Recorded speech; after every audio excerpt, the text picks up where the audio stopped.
You know, when it comes to our food, it seems like plastic is just everywhere, you know? Yeah, I mean, it is playing a larger and larger role in the processing, shipping, and storage of our food. Problem is, chemicals in plastic have been linked to an ever-increasing number of diseases. So the question we're asking on today's medical moment, when it comes to our food, is it time to ditch the plastic?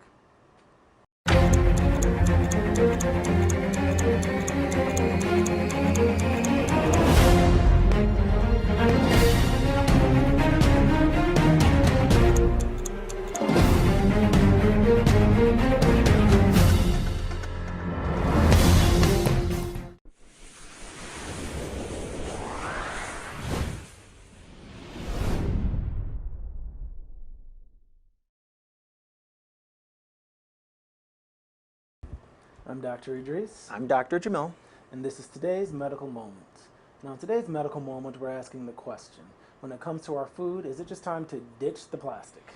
It's a really good question because day after day we are finding that an increasingly large number of diseases are being linked to chemicals that are found in plastics. And in particular, there are two chemicals that are generating a lot of controversy and a lot of concern. The first chemical is BPA, or bisphenol A, and the second class of chemicals are chemicals that we call phthalates. Now, what was really startling and what has really generated a lot of concern is a recent CDC finding that reveals that 90% of Americans have evidence of BPA and/or phthalates in their bloodstream. And I think what's key to know is that A, these aren't things that are normally found in our bloodstream, and B, the only identifiable source is plastic. Exactly. These are chemicals that are basically found in plastics. And so if you have BPA and if you have phthalates in your bloodstream, it means that you got them from plastic. And so how are the chemicals from plastic getting into our bloodstream? There are a lot of theories, but in general, most people accept the fact that our food that is being processed on, shipped in, stored in, and served on plastic is basically the way in which we are being exposed to these chemicals. And what's also really interesting is the fact that BPA and phthalates are actually banned in a lot of countries throughout the world. Right. All EU countries ban their use. They're also banned in Mexico, Japan, and Argentina. Yet here in the United States, manufacturers of plastic are allowed to use them. And these chemicals have been linked to a large number of diseases. BPA and phthalates have been found to cause infertility in both males and females. They've been linked to liver cancer. They've been linked to birth defects. They've been linked to a great deal of skin diseases. And so these chemicals can be some really bad actors. And so the question a lot of people have now is, well, if BPA and phthalates are linked to these diseases, and if most Americans have evidence of BPA and phthalates in their bloodstream, how can we, What can I do? yeah, how Exactly. can we avoid them? Well, there's a couple of common sense things you can do. First of all, ideally, try not to use plastic whatsoever.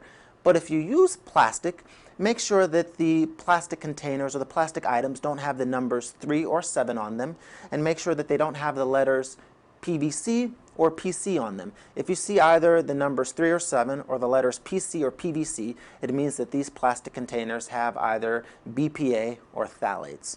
Additionally, avoid using plastic milk bottles. If you can use glass milk bottles, it's better. Try to avoid using nonstick cookware. Most nonstick cookware is lined with either BPA or phthalates, and so that's one way that you can get exposure. Also, avoid using plastic containers in the microwave. When you heat these containers, and most of us do that, unfortunately. It's a Yeah. huge one. I mean, we're all guilty of it. I do it myself. When we hear that these containers are microwave safe, we assume that that means we can put them in the microwave. That just means that they're not going to Not get gonna hot. burn you. They're not going to burn you in the Exactly. microwave. Doesn't say anything about the chemicals that will be released when you heat it in the microwave. Exactly, exactly. Also, and this is one that is going to be tough for most people, it's not one that I'm sure I can do, but try not to chew gum. Yeah, Most gum has a little bit of plastic in it. That's how it keeps its rubbery consistency and stays pliable in your mouth for so long. And lastly, and this is This one is a that weird one. This is one really surprised it's me. not one I ever would have thought of, but actually avoid taking receipts when you go shopping. Receipts tend to have BPA and or phthalates in them, and when you touch the receipts, you can get these chemicals on your skin. They can then leach into your bloodstream, or you can just touch something later, and if you're touching food, preparing food, and then you eat the food later, you can get exposed to the BPA or the phthalates that way.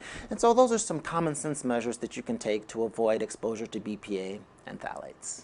And if you don't take a receipt, you also save a tree. So Save a it's tree. win-win. A little Good bit for of a you tree. and good. Yeah, a little bit. Good for you and good for the environment. So as always, folks, thanks for Stay watching. healthy. Stay Absolutely. healthy. Stay healthy. Follow us on Facebook, Idris and Jamil, Twin Doctors TV.